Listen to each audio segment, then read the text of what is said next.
Hello everyone. कैसे हैं आप सभी? उम्मीद करते हैं आप सभी अच्छे होंगे और आपकी प्रिपरेशन भी अच्छी चल रही होगी। तो आज जो हमारा एंसेंट हिस्ट्री है जिसका एमसीक्यू हम कर रहे हैं आरआरबी एनटीपीसी में जो पूछा गया है उसका ये अंतिम लेक्चर है। ठीक है, 110 से लेकर 142 क्वेश्चन तक इसमें वो तमाम शासक आ जाएंगे जो हमने नहीं पढ़े, जैसे चोलाज हो गए, चालुक्य हो गए, विजयनगर एम्पायर हो गया, मतलब छोटे छोटे जो भी राज्य थे गुप्ता एम्पायर के बाद, वो सारे के क्वेश्चन जितने भी पूछे गए हैं एनटीपीसी में वो सारे हम यहाँ पर डिस्कस करेंगे।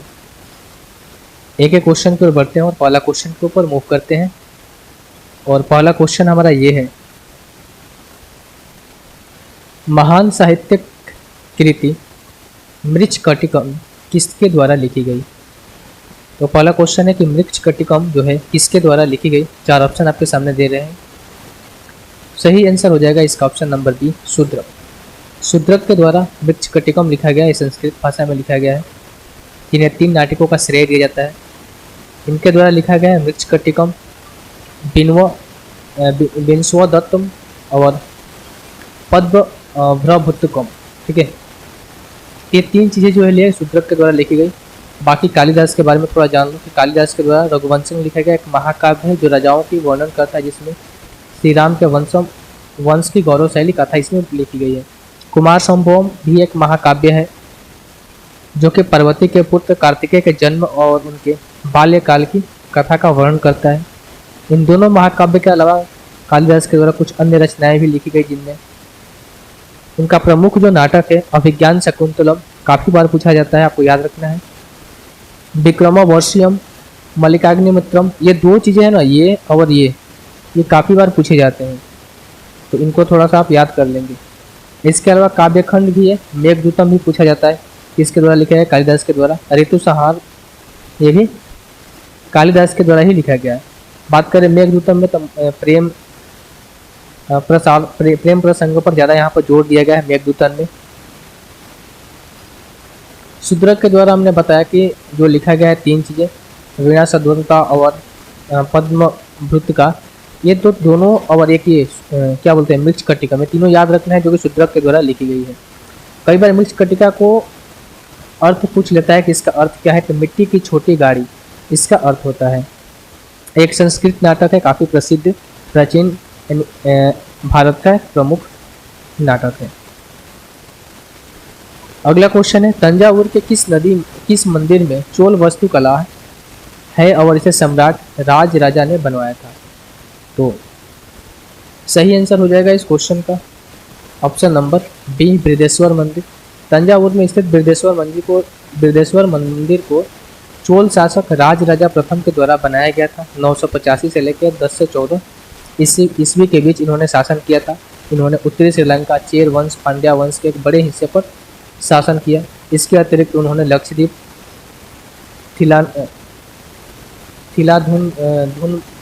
दुल्लू, एटोल और हिंद महासागर में मालदीव के उत्तरी द्वीपों पर एक हिस्से पर इन्होंने खरीदा था।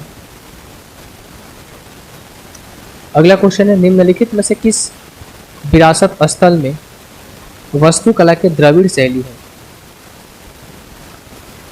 तो सही आंसर हो जाएगा इस क्वेश्चन का option number D, Hampi. Hampi को द्रविड़ शैली में बनाया गया है और द्रविड़ शैली की कुछ चीज़ें जो है फोटो के माध्यम से आप समझेंगे। यहाँ पर एक मंदिर है, मंदिर के सबसे ऊपरी हिस्सा को हम शिखर कहते हैं, नीचे इसका विमान रहता है और बीच में जहाँ पर देवता को रखा जाता है, भगवान की मूर्ति स्थापित की जाती है, उसे गर्भगृह कहा जाता है। और आपने देखा होगा कि मंदिर के आगे कैसे ब्रांडे टाइप का रखता है, इसको बुलाता है मंडप। मंडप के आगे आपका वाहन होता है, कोई भी भगवान हो उनका जो वाहक रहेगा वो रहेगा। जैसे कि आपने शंकर भगवान का मंदिर में देखा होगा कि नंदी महाराज को रखा जाता है, ठीक है, आगे में, तो ये होता है क्या, वाहन होता है। गोपुरम, जो आगे की जो गेट होती है मेन गेट, उसको बोलते हैं गोपुरम। इस मेन गेट से एंट्री करेंगे तो आपको वाहन दिखेगा, फिर यहाँ से मंडपन, देन आपको गर्भगृह। ये द्राविड़ वास्तुकला की एक छवि है जहाँ पर आपको याद रखना है कि सबसे ऊपर क्या होता है, शिखर। इसको ऊपर वाले को क्या बोलते हैं, शिखर बोलते हैं। इसके बारे में कुछ जान लें। द्रविड़ शैली भारतीय हिंदू मंदिर वास्तुकला की एक विशिष्ट शैली है। इसे दक्षिण भारत में मंदिरों के निर्माण के लिए उपयोग किया जाता है और इनमें कुछ विशिष्ट विशेषताएं हैं, जैसे कि पिरा पिरामिड नुमा शिखर, ठीक है, जिसको विमान बोला जाता है। विशाल प्रांगण, उच्च प्रवेश द्वार जिसे गोपुरम बोला जाता है। द्रविड़ शैली के मुख्य विशेषताएं हैं विमान। विमान मैंने अब तक द्रविड़ शैली में मंदिर के शीर्ष पर एक पिरामिड नुकार शिखर होता है जिसे विमान कहा जाता है। यह शिखर कई मंजिलों वाला होता है और ऊपर की ओर बढ़ता जाता है। गोपुरम प्रवेश द्वार मैंने बताया कि आगे के जो द्वार होते हैं जहाँ से आप प्रवेश करते हैं मंदिर के प्रांगण में जाने के लिए, वो गोपुरम कहलाता है। विशाल प्रांगण, द्रविड़ शैली में मंदिरों का एक विशाल प्रांगण से घिरा हुआ पाया जाता है जो कि मंदिर के विभिन्न हिस्से को जोड़ता है। इसके बाद है गर्भगृह। गर्भगृह क्या है, जहाँ पर भगवान यानी देवता की मूर्ति स्थापित की जाती है उसे गर्भगृह कहते हैं। उदाहरण के तौर पर मंदिरों के तमिलनाडु में अपने मीनाक्षी मंदिर और चोल मंदिरों को आप देखेंगे तो उनमें गर्भगृह होता है जहाँ पर देवताओं को स्थापित किया जाता है। अगला क्वेश्चन है आपका, निम्नलिखित में से कौन सी पुस्तक मेगास्थनीज के द्वारा लिखी गई। मेगास्थनीज के द्वारा कौन सी पुस्तक लिखी गई, ये क्वेश्चन आपको बताना है। इसका आंसर क्या होगा। तो मेगास्थनीज के द्वारा जो पुस्तक लिखी गई थी उसका नाम था इंडिका, ऑप्शन नंबर सी। बात करें हम हर्ष चरित्र, तो ये किसके द्वारा लिखा गया, बाणभट्ट के द्वारा। और बाणभट्ट के द्वारा एक और पुस्तक लिखी गई थी जिसका नाम था कदम्बरी।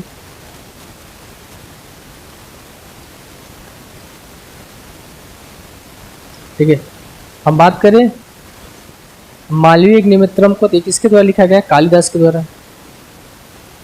और कालिदास के और भी पुस्तक को हमने पढ़ा जैसे मेघदूतम, रघुवंशम, कुमार संभवम, ऋतु संहारम और एक था मालविका गीतम तो हो गया, ठीक है, मेघदूतम भी हो गया, ऋतु संहारम भी हो गया, कुमार संभव, रघुवंशम, ठीक है। तो इतनी सारी चीजें जो है आपको याद रखनी है। अगला क्वेश्चन है, निम्नलिखित में से कौन महान विद्यमान चोल मंदिरों में से एक नहीं है। इनमें से बताना है कि कौन जो है चोल मंदिरों में से एक आपका नहीं है। सो ऑप्शन नंबर सी जो है इस क्वेश्चन का सही जवाब हो जाएगा। कामपहाड़वेश्वर। कामपहाड़वेश्वर मंदिर, काम्पाहारा ईश्वर एक हिंदू मंदिर है जो कि भगवान शिव को समर्पित है। यह तमिलनाडु के तिरुवुरम में स्थित है। यह महान जीवित चोल मंदिरों में से एक आपका नहीं है। चोल मंदिर के उदाहरण हम बात करें तरह तंजावुर में आप बृहदेश्वर मंदिर को देख सकते हैं। गंगईकोंड चोलपुरम का एक मंदिर है, वो भी आप देख सकते हैं, ठीक है। तो ऑप्शन नंबर सी जो है आपका आंसर हो जाएगा। एरावत भी चोल मंदिर का एक उदाहरण है, बृहदेश्वर मैंने बताया तंजावुर में स्थित है। गंगईकोंड चोलपुरम जो कि चोलापुर में स्थित है, यह भी एक महान चोल शासकों के मंदिरों में से एक है। आपका क्या है, कामपहाड़वेश्वरम जो है शिव भगवान शिव के मंदिर है जो कि कहाँ पर स्थित है पूछा जा सकता है, तमिलनाडु के थिरुभुवनम में स्थित है। अगला क्वेश्चन है, निम्नलिखित में से किसने काकतीय वंश के शासनों को समाप्त किया। बताना इनमें से किसने काकतीय वंश के शासकों को समाप्त किया। तो सही आंसर हो जाएगा आपका दिल्ली सल्तनत। काकतीय वंश के बाद दिल्ली सल्तनत का राज्य हुआ, ठीक है। और हम बात करें इनमें से कुछ इंपॉर्टेंट फैक्ट की, तो काकतीय वंश की स्थापना काकतीय रुद्रदेव यानी कि प्रताप रुद्रदेव प्रथम ने की थी, जिन्होंने चालुक्य शासक तैलप तृतीयों को हराया था। और काकतीय राजाओं ने देवगिरी के यादवों, वेलनाड के चोलों और मदुरै के पांड्यों पर विजय प्राप्त करके अपने क्षेत्र का विस्तार भी किया था। काकतीय राजवंश को दिल्ली सल्तनत द्वारा कई हमलों का सामना करना पड़ा, जिसे 1323 ईस्वी में ग्यासुद्दीन तुगलक ने अपनी राजधानी वारंगल पर कब्जा कर लिया, ठीक है। तो ग्यासुद्दीन तुगलक आपसे पूछा जा सकता है यह भी कि निम्नलिखित में से दिल्ली सल्तनत का कौन सा ऐसा शासक था जिसने काकतीय वंश को समाप्त किया। आप कह सकते हैं ग्यासुद्दीन तुगलक ने हराया था काकतीय वंश को और वहां पर अपनी जो उनकी राजधानी थी वारंगल उसको कब्जे में ले लिया। कब किया था, 1323 ईस्वी में। अगला क्वेश्चन है आपका, काकतीय वंश का फाउंडर आप ठीक है, काकतीय वंश का फाउंडर तो हो ही गया रुद्रदेव। अगर गुप्त डायनेस्टी की हम बात करें तो श्रीगुप्त इनके फाउंडर थे, संस्थापक थे। और गुप्त साम्राज्य लगभग आपका 240 से लेकर 550 तक चला था। ये आपका एडी में आएगा, ठीक है। अगला क्वेश्चन है, उदयन ने मगध की राजधानी को कहाँ से पाटलिपुत्र स्थापित किया था? उदयन जो है हर्यक डायनेस्टी का शासक था, ठीक है। और उसने क्या किया था कि राजभर, अपनी राजधानी को राजभर से पाटलिपुत्र स्थापित किया था, जो कि पहली राजधानी उसके कहाँ थी? राजभर थी। जहाँ उसने अपने राजधानी स्थानांतरित करके कहाँ लिया गया? पाटलिपुत्र लगे। उदयन हर्यक डायनेस्टी का एक शासक था। कौशाम्बी की बात करें तो वत्स साम्राज्य की राजधानी थी। तक्षशिला की बात करें तो बौद्धिक धार्मिक शासकों का एक संग्रह के लिए जो जाना जाता है, जिसे तक्षशिला के रूप में। और तक्षशिला में ही शायद विक्रमशिला विश्वविद्यालय की स्थापना भी की गई थी। सारनाथ की बात करें तो बुद्ध से संबंधित है। पहला अपना उपदेश जो है धर्म चक्र परिवर्तन के नाम से उन्होंने सारनाथ के अंदर दिया था। अगला क्वेश्चन, निम्नलिखित में से कौन सा भारतीय दर्शन के 6 संप्रदायों का हिस्सा है? तो सही आंसर हो जाएगा आपका योग। योग जो है वो 6 संप्रदायों का हिस्सा है। और 6 संप्रदाय कौन कौन थे वो भी जान लेते हैं। पहला था वैश्विक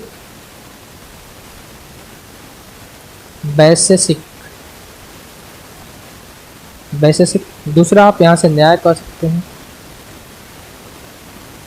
तीसरा हो जाएगा आपका सांख्य। चौथा हो जाएगा आपका योग। पांचवा हो जाएगा पूर्व मीमांसा। छठा हो जाएगा उत्तर मीमांसा।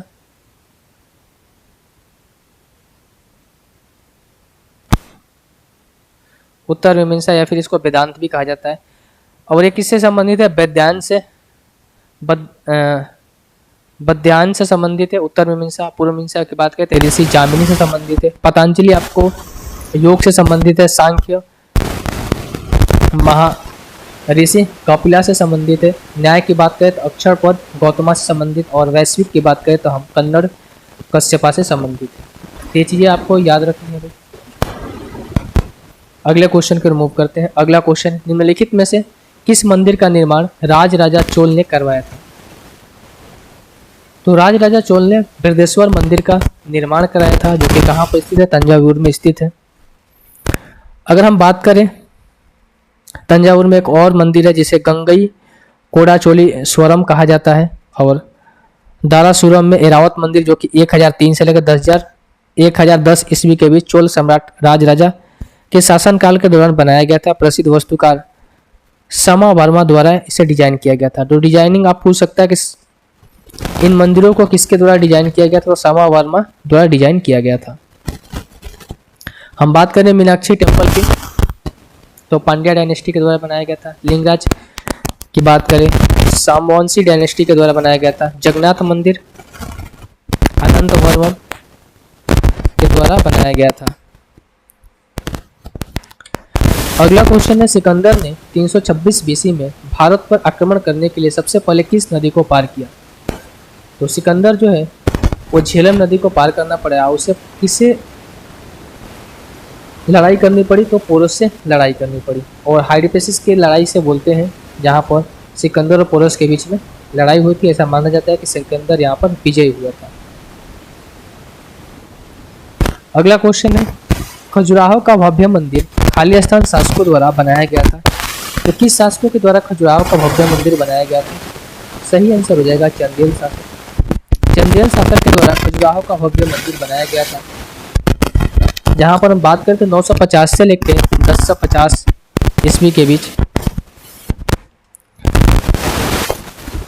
चंदेल शासकों का शासन रहता है। और ये अपने आप में खजुराहो जो मंदिर है वो काफ़ी अट्रैक्टिव है, ठीक है।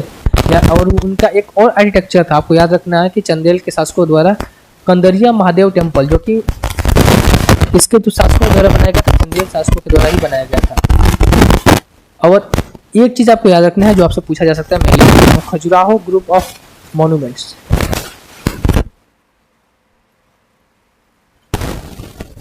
खजुराहो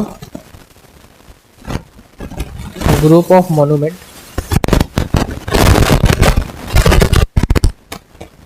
इसको यूनेस्को में कब शामिल किया गया था? 1986 में।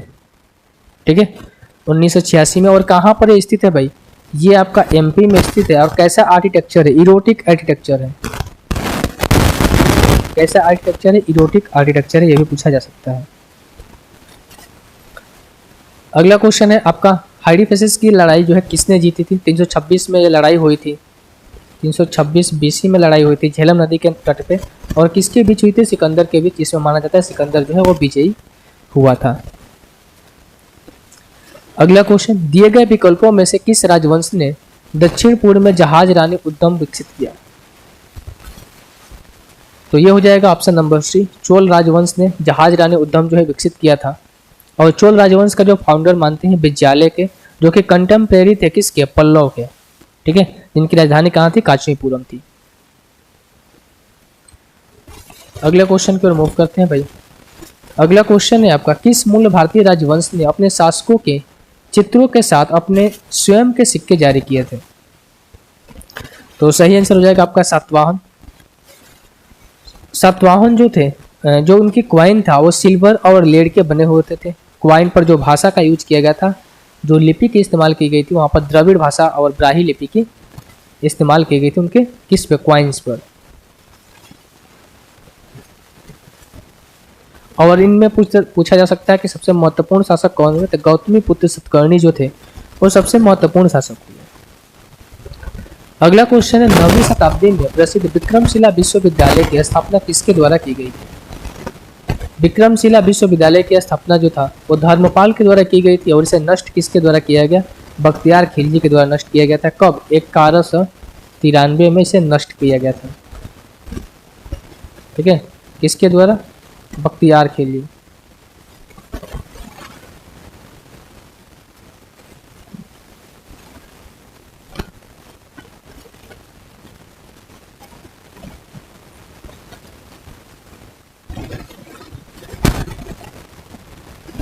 बख्तियार खिलजी के द्वारा इसे नष्ट किया गया था। कब? 1193 में।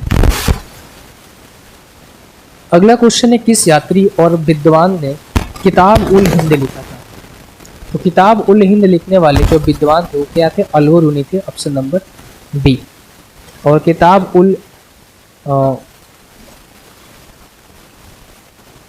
ठीक है, और एक और था यार, किताब उल तफहीम था, कुछ ऐसी था, किताब उल तफहीम था। वो भी अरबी और फारसी में लिखी गई है।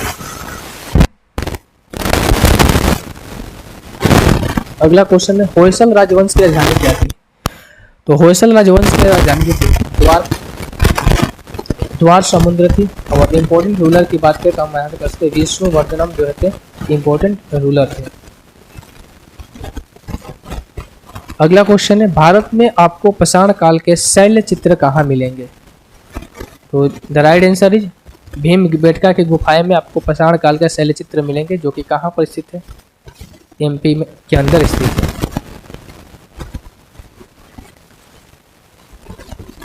अगला क्वेश्चन है, सिकंदर और पोरस निम्नलिखित में से किस नदी के तट पर लड़े थे?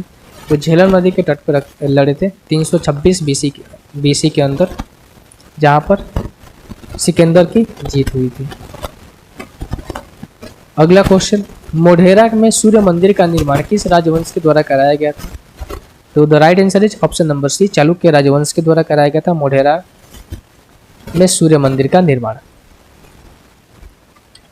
अगला क्वेश्चन है, शिल्पादिकारम एक प्रसिद्ध तमिल महाकाव्य किसके द्वारा रचित था?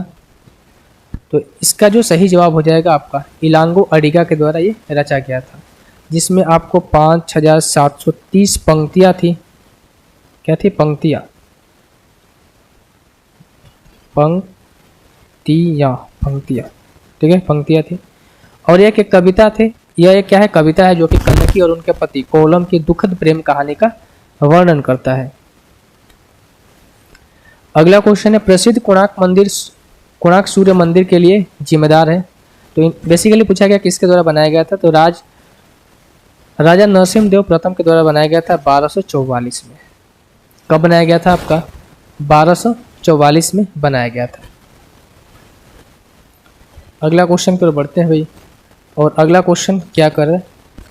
तंजौर चित्रों की उत्पत्ति किस राजवंश के समय हुई थी?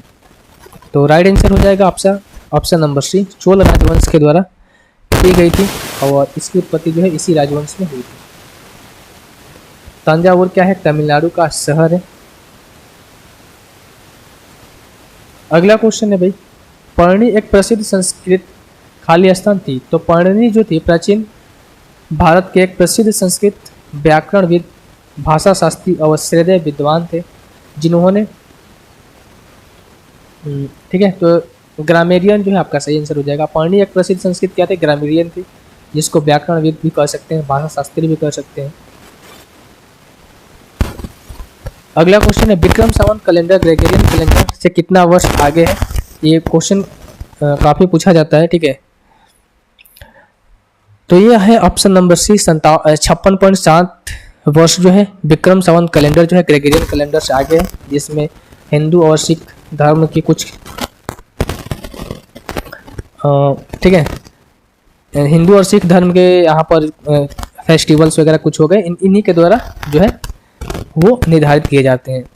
तो एक बार पूछा जा सकता है आपको कि विक्रम संवत जो है कब शुरू किया गया था? तो कर सकते हैं आपकी 57 BCE में शुरू किया गया था। अगला क्वेश्चन, पुलकेशिन द्वितीय किस राजवंश का सबसे प्रसिद्ध शासक था? तो राइट आंसर हो जाएगा आपका ऑप्शन नंबर डी, चालुक्य वंश का जो प्रसिद्ध शासक था वो कौन था? पुलकेशिन द्वितीय। और पुलकेशिन प्रथम ने क्या किया था भाई? इस चालुक्य डायनेस्टी की स्थापना की थी कब? 543 ईस्वी में। कब स्थापना की थी? 543 ईस्वी में पुलकेशिन प्रथम।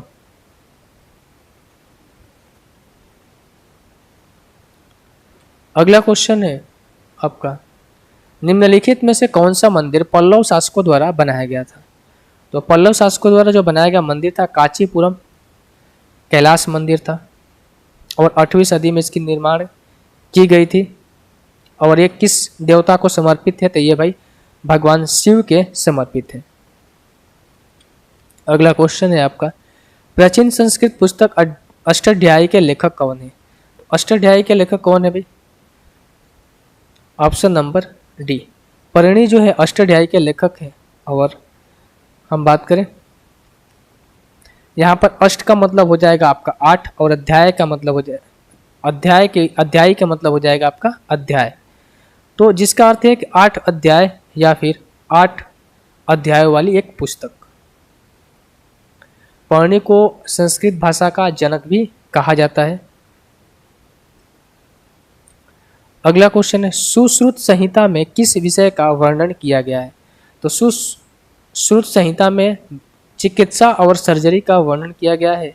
और इसको हम कह सकते हैं कि सुश्रुत को भारत के सबसे प्रसिद्ध चिकित्सक और सर्जन के रूप में जाना जाता है, या फिर उन्हें भारतीय शल्य चिकित्सक के जनक के रूप में भी जाना जाता है।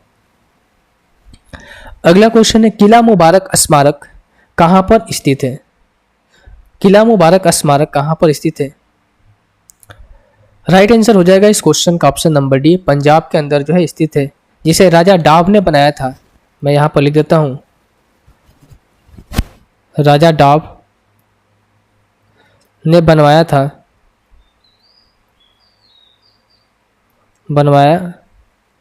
यह कब बनवाया था आपका? 90 से लेकर 110 AD के बीच में। अगला क्वेश्चन है, पुलकेशिन प्रथम और पुलकेशिन द्वितीय के शासक निम्नलिखित में से किस राजवंश से संबंधित है? So the right answer is option number B, Chalukya वंश से संबंधित है। ठीक है, इसके अलावा चालुक्य शासक और थे, पुलकेशिन प्रथम, पुलकेशिन द्वितीय हो गया, कीर्तिवर्मन प्रथम, मंगलेश भी हो जाएगा आपका, विक्रमादित्य प्रथम, कीर्तिवर्मन द्वितीय। ये चालुक्य वंश के प्रसिद्ध शासक थे। अगला क्वेश्चन है, राजा सिंह विष्णु किसके वंश के थे? तो जय विष्णु जो थे वो पल्लव वंश के थे, ऑप्शन नंबर डी। वे पहले राजा और पल्लव वंश के संस्थापक भी माने जाते हैं, जो कि एक वैष्णवी सेक्ट को मानते थे। तो कांचीपुरम जो थी इनके पल्लव की राजधानी थी। शायद मैंने कुछ गलत बोल दिया था कि किस क्वेश्चन में बोला था ये कांचीपुरम, चालुक्य की बोला था क्या? शायद चालुक्य की तो बादामी हो जाएगी। ठीक है, तो कुछ शायद सुधार लेना यार, कुछ क्वेश्चन में मुझे लग रहा है कि राजधानी कुछ गलत बताई थी। ठीक है, अगला क्वेश्चन है, चोल शिलालेखों में वर्णित एक स्कूल के रख रखाव के लिए भूमि को किस रूप में जाना जाता था? तो द राइट आंसर हो जाएगा इस क्वेश्चन का साल भोग। तो जो चोल शिलालेख में वर्णित एक स्कूल के रख रखाव के लिए जो भूमि होती थी उसे साल भोग के नाम से जाना जाता है। तो ये थे आपके टोटल क्वेश्चन, और अगले में मध्यकालीन भारत का इतिहास जो है वो हम देखेंगे। ठीक है, अगले लेक्चर में, जहाँ पर पहला जो हमारा चैप्टर होगा विदेशी आक्रमण। ठीक है।